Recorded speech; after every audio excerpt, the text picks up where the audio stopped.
रमेश एक छोटे गांव में अध्यापक था। गांव में शिक्षा के साधन बहुत कम थे और अधिकतर लोग बच्चों को पढ़ाई से अधिक खेतों में काम करने के लिए प्रेरित करते थे। रमेश का मानना था कि शिक्षा ही एक ऐसा साधन है जिससे बच्चों के भविष्य को सुधारा जा सकता है। उसने ठान लिया कि वह अपने गांव के बच्चों को अच्छी शिक्षा देगा ताकि वे एक दिन बड़े आदमी बन सकें और गांव का नाम रोशन करें। गांव के स्कूल की हालत बहुत खराब थी। स्कूल की इमारत पुरानी और जीर्ण थी और वहां बैठने की पर्याप्त जगह नहीं थी।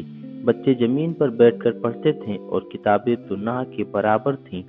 रमेश को यह देखकर बहुत दुख होता था कि बच्चे बिना उचित संसाधनों के पढ़ाई कर रहे हैं। उसने अपने सीमित वेतन से किताबें, कॉपियां और अन्य स्टेशनरी का सामान खरीदना शुरू किया। यह देखकर बच्चे भी पढ़ाई के प्रति जागरूक होने लगे। एक दिन रमेश के मन में विचार आया कि केवल पढ़ाई ही नहीं, बच्चों को अन्य गतिविधियों में भी भाग लेना चाहिए। उसने सोचा कि बच्चों को खेल, चित्रकला, संगीत जैसी गतिविधियों में भी शामिल किया जाए ताकि उनका संपूर्ण विकास हो सके। परंतु स्कूल में ना तो खेल का मैदान था और ना ही खेलने के साधन। रमेश ने हार नहीं मानी। वह खुद अपने हाथों से स्कूल के पास एक खाली जमीन को खेल के मैदान में बदलने में जुट गया। गांव के कुछ लोगों ने उसकी मदद की और कुछ ही दिनों में वहां एक छोटा सा खेल का मैदान बन गया। अब रमेश बच्चों को पढ़ाई के बाद खेल कूद और कला की ओर भी प्रेरित करने लगा।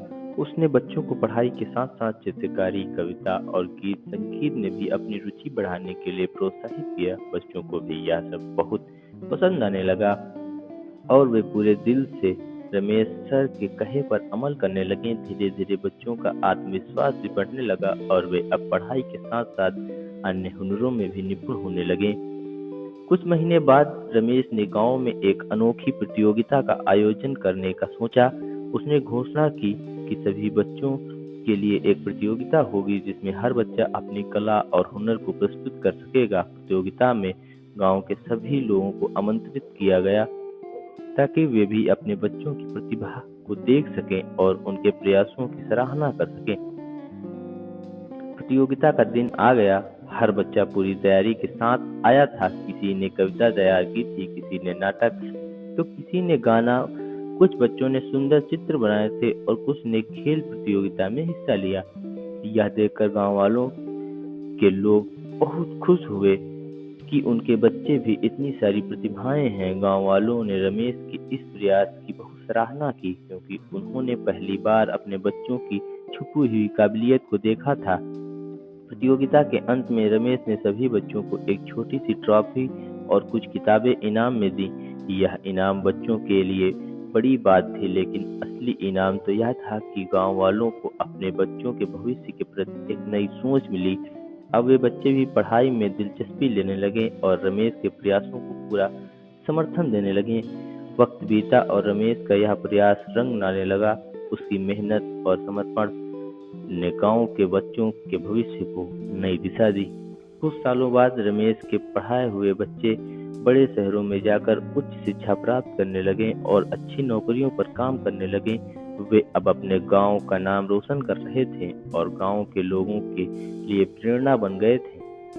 रमेश की लगन और मेहनत को सम्मान देने के लिए गांव के लोगों ने उस पुराने स्कूल को एक नए रूप में तब्दील किया और उसका नाम रमेश शिक्षा केंद्र रखा।